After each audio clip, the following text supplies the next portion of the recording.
I want to call the March 24th, 2016 Daviess County Fiscal Court meeting to order. Commissioner Koger, would you lead us in a prayer and a pledge? Please bow your heads. Our Heavenly Father, please watch over our community, the homeless, and those who are in the hospital for a speedy recovery. We humbly thank you for all the gifts we receive from you. We ask that you watch over all those who protect us, especially those men and women who serve in the armed forces, law enforcement, fire departments, and any emergency services. We ask for wisdom, understanding, and courage to make the right decisions for all of our citizens. We ask all these things in your name. Amen. Amen. Pledge allegiance to the flag of the United States of America, and to the republic for which it stands, one nation, under God, indivisible, with liberty and justice for all. Commissioner, thank you. Once again, I want to welcome everyone to our March 24th, 2016 meeting. Jason, this going out live. All right, folks, last time we went out live for just a little bit and then we got interrupted, so hopefully you'll get to see this meeting, but it'll be so short that you won't even realize we had it. You talking to both of them? To both of them. The two people watching? I'm just... Joni and Judy. Bad joke. Joni and Judy. Okay. Jenny, are you ready? Yes, sir. Item 1, consideration for presentation, A, Treasurer's Report for February 2016. Mr. Hendricks. Cash at the end of February is $28,885,913. The general fund is $13,837,453. I can report that through February and even through today, the revenues are coming in as we had anticipated. I'm aware of no negative expense issues to make the court aware of. Commissioners, this is just a report. Do you have any questions for the treasurer? There are none. Anybody from the public? When I say there are none, that doesn't mean there aren't any people from the public. We do have one person behind you, right? Next item, Jenny. 2, consideration for approval, A, minutes of the March 10, 2016 court meeting. Motion approved. Second. I have a motion and second. Commissioners, you've all had a copy of the minutes in your possession for some time. Are there any additions, deletions, or corrections? Hearing none, all in favor signify by saying aye. Aye. Aye. Opposed? Motion carries. B, all claims for all departments. Move to approve. Second. I have a motion and second. Again, Commissioners, you've had a copy of all the bills due and payable by Daviess County Fiscal Court in your possession. Do you have any questions of the treasurer at this time? Hearing none, all in favor signify by saying aye. Aye. Aye. Opposed? Motion carries. C, Resolution 5, 2016 regarding transportation of non-public school students. Move to approve. Second. I have a motion, second. Mr. Hendricks, you've been around since we've been doing this for a while. You want to tell us what we're doing? Certainly. As you are aware, the court provides funding to help transport non-public school students. It's a program that's allowable by the state. This resolution is required. We do it annually, and it's required for us to file the necessary documents to alert the state that, yes, Daviess County did provide this. Daviess County intends to continue providing this. I will also be providing the contract, the amount of money, and then we will be reimbursed, which is typically around 70 to 75%. I'll make that filing in July. Okay, we pay the actual cost based on some formula that we've agreed on.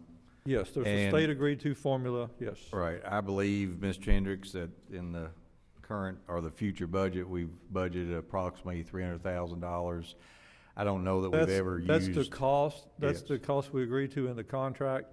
But because the fuel price is so low, right. For instance, in this fiscal year, we will not have spent. Right. We'll spend about $200. So that gets credited to the $300. Right. We won't be out $300 in cash. Sure. No, sir. That's what the point I was going to make. It's not that amount. It's actual Get cost. reimbursed, like I said, 75% of that. I think the last time I looked, fiscal court annually is out less than $70,000 currently. Okay. Question and comment by the commission. Question and comment by the public. There being none, all in favor signify by saying aye. Aye. Opposed? Motion carries. D, advertise for bid 5, 2016 for Yellow Creek Bridge replacement. Move to approve. Second. I have a motion and second. Mr. Johnson. Yes, Judge, this is for the construction of a reinforced concrete pedestrian bridge across Yellow Creek in Yellow Creek Park. Our county engineers reviewed all documentation, found it to be in order. This is for advertisement only, and I recommend approval. Commissioners, Commissioner Wathen, I don't know if you're prepared to speak, but I think you visited this bridge with the county engineer, and I also went out there, and I think we took somebody else out there, and he wouldn't go out on the bridge. Isn't that correct? Yes, in fact, we closed this bridge because it was considered unsafe. So it's important that we get that replaced. Okay. Any other question or comment? Question or comment by the public? Just by the way, Commissioner, I think we're looking at this bridge. It's the most immediate, but we are going to look at another bridge out there in the next budget, I think. Yes. Is that correct? Mm-hmm. Okay. Hearing no other comment, all those in favor signify by saying aye. Aye. Opposed? Motion carries. 3, Ordinance A, first reading of KOC 921.670, 2016, an ordinance amending text in Article 21 of the zoning ordinance regarding the downtown overlay district and adding Article 22 regarding overlay districts. Commissioners, first reading, so we don't have a vote on it. Claude, I don't know who's prepared to talk about this. I can, Judge. Okay, generally, the city and the county try to have the same zoning ordinance. This is a change that the city had made regarding the downtown area and where I don't want to say the zoning, what did they call the architect? The historic district and the downtown overlay, Right. the downtown overlay And it's district. where he's going to be housed and where he's going to The perform his architect, duty. rather than having the person, they're going to have a committee. It'll be a part of the planning and zoning now, part of the planning commission. And then they're adding an additional one with an attempt to make some changes to encourage additional development and have some other provisions for both residential, trying to match residential and non-residential uses. And the reason that we're going to adopt this is that we have tried to keep our ordinance the same as the city, so there's less confusion. Any question or comment? I will just comment. This should, I think this is a good move. This should help streamline the process for anybody that wants to build or remodel in downtown Owensboro. It's all under the same house now, OMPC. It was under the same house, it's just you had to go to a different person. That person had to approve, then it had to go to planning and zoning, and now it's all at least in planning and zoning. Commissioners, I think this was one of those recommendations that came out of the mayor's business-friendly commission. So, any other question or comment? Next item, Jenny. 4, consideration for discussion, A, other business to be brought before the Daviess County Fiscal Court. I'm not We aware of any. better not have any, right? Right. There's some people tried to put something on there, but I wouldn't let her, would I, Jenny? Okay, I just wondered. B, public comments. Okay, this is a time during our meeting in which we ask the public to come forward, identify themselves, and you're welcome to speak on anything other than what was on the agenda. We're going to be disappointed if you don't come up and speak. All right.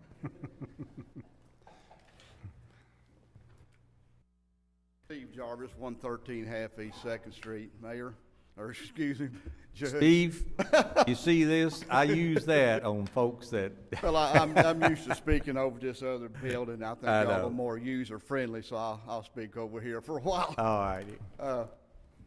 I would like to back up. If you could explain what you just said, Claude, is that it's really no changes. It is just kind of shifting responsibility. Claude, we will give him some leeway since he's not used to coming over to a more user-friendly government.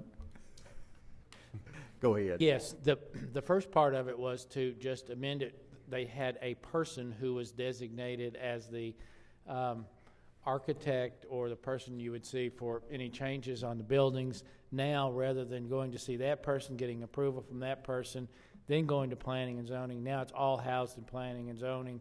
So you go see them, file the applications, make all the provisions and changes you need there, and it should be one-stop shopping is the intent. Should be a lot better, I think. That person will now work at OMPC. He'd be a full-time employee instead Yes. of, I think, what he had in the past been part-time. But I'd like to speak on something really has been bothering me is in the downtown area, as I live down there, and Judge, you know this very well, and we're having a tremendous amount of noise down there, you know, on weekends, and the residential people are having a hard time, you know, having people in their home because of noise, having a hard time even listening to your TV because of music that's, you know, in my opinion, it's just, you know, got out of hand. I know this organization here, you know, that this is really, you have little to do with it, but if you start having residential people move out downtown, it will have effect on your tax base down there. But, you know, it's something I wish that you guys were, you know, over on a different street and I was speaking with you, because I'd be a little more receptive, or y'all be receptive to what I'm saying. But, you know, we're going to have to watch, and OMPC does need to make changes, this Article 21, to protect, you know, the residential property owners that are downtown. And that's all I got to say. In response to that, I think that certainly the city has a noise ordinance, and if you think it's excessive, you certainly could call. I don't know what the response would be, other than that's the price you pay for moving downtown in an area that this is what we designed it to do. And I'm not unsympathetic to you.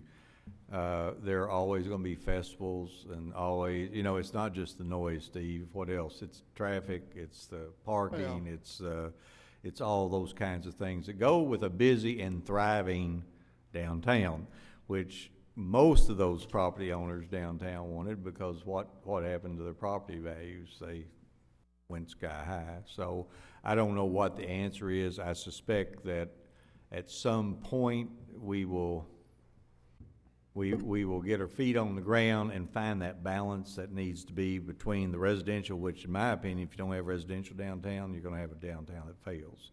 And I think we've all said that before, and the need for those kinds of activities to go on. But when you have a private business that has music at night, mm-hmm. and you have their patrons coming over and urinating on private property, mm-hmm. come up, you know, climbing up on the rooftops, you know. But and Steve, that's trespassing. That that's is, and you just need to report that OPD. They should have some. I have. Yeah. I have. Okay. And I've seen some of those. I've had a few of those. He lives down there too. Well, I mean, yeah. I've seen them there too, but I've seen them in court. So I know that there are some citations. They are issuing some citations. And let me just say, blind parrot redux. You remember the blind parrot when they first showed up, and there was a lot of they were located in a business zone with residential behind them, and the folks, it wasn't just the noise, it was that public misbehavior in even grosser ways than that caused some problem. And I think what the county attorney is saying, you just continue, you gotta call, you know, it's never gonna go away, and unless you call, it absolutely is gonna continue to happen and get even worse. But so. The reason I came today was because Sure. I seen there's gonna be a change in this overlay historic district, and I really wasn't certain what the change was going to be. But we're happy you're here, Mr. Public. But you know, the noise ordinance should be something different within this historic core district than it is out here on South Frederick or on Griffith Avenue or on Parrish Avenue. It should be something different in this historic core, because you don't want stuff going on if you have thousands of people walking down the sidewalk. I understand. You don't want tourists coming in here and seeing the type of things that I'm seeing on my surveillance cameras. You don't want it anyway, you know. I understand. People see it or not. But, you know, I just thought this might be an opportunity to voice it at the court here, that it is issues downtown. You did that very well. But should be addressed through Article 21, in my opinion. It should be changes to it. Now, you know, if y'all have any influence, I appreciate Well, unfortunately, I'm going to tell you that that's not where the noise issue would be addressed. It's not under Article 21. That has to do with the zoning and building look. That may prohibit some businesses from locating there, but it would not. It would not. It would not change the level of the noise or anything else. The noise ordinance will have to do that. That would be And City Hall. enforcement of the ordinance itself. And Right. noise is a difficult proposition. Where it's coming from, where it is. The trespassing is pretty easy. Either somebody's on your property or they're not. The urinating out there, if they're doing that, they are or they aren't. That's not too difficult. Noise is a whole different thing, because when I hear it at some point, and when you hear it at some point, time we can regulate a lot easier, but the level itself is harder to deal with. Article 21 was passed to give some predictability to the property owners, so that if you did something that it was pretty predictable as to what could locate next to you, on either side of you, behind you. But those ordinances, the noise ordinances and those types of things are all either city ordinance or county ordinance. They have the effect of law in that local jurisdiction, and that, if you're looking to change that, then you would start at City Hall. And I would suggest that perhaps if there are folks that have that same issue, that's where you have, it's not downtown Owensboro now, we are downtown, Waddy, we are downtown, or some of those groups would be it. So I understand what you're saying. Judy and I went to Las Vegas last week. We were downtown at the Golden Nugget, and we didn't go to sleep until 12:30, 1 o'clock in the morning. That's 10 o'clock. Truth be known, it was actually 4 o'clock or 4:30, but anyway, thank you for those. Yeah, good discussion, Steve. And it's something that needs to be thought about, because, again, what you said, if you don't have residential downtown, you're going to start to see a downtown deteriorate. So, anyone else out there? Jenny? Comments by Daviess Fiscal Court. Okay. Commissioner Coger. I just want to make a comment that a lot of phone calls are being made out here about, say this is Sheriff Deputy Johnson and you owe money and they're wanting you to pay it. And a class I attended last week was your response should be send me an invoice. I know that there's been a lot of credit card theft going on. I had a family member that somehow got their credit card number and run up about a $700 bill. So I'm just asking for people to be aware, whether it's IRS, whatever, don't give any money over the phone or make a provision to send a check somewhere unless you do have a documentation or really do research on that. Thank you, Commissioner. Donna told me she didn't care what you said. She's going to charge whatever she wanted to your She can credit have card. at it. Commissioner Wathen. Just want to say Happy Easter to everybody, and say that if I don't see you before Easter, go ahead and hide the eggs. Commissioner Caslin, I almost forgot your name after that comment by Commissioner Wathen. Well, as you usually say, I got bit by the green snake. I almost did on that one. I think you did anyway, too. I just want to wish a happy Easter to everybody. Okay. Happy Easter. I want to remind everybody, my good friend Louis Jean will be hosting probably the last and only fish fry this Friday up at Whitesville. They have the last one. You will be able to go up and eat fish and then go to church still, so don't use the fact that you were at the fish fry as a reason not to go to church. I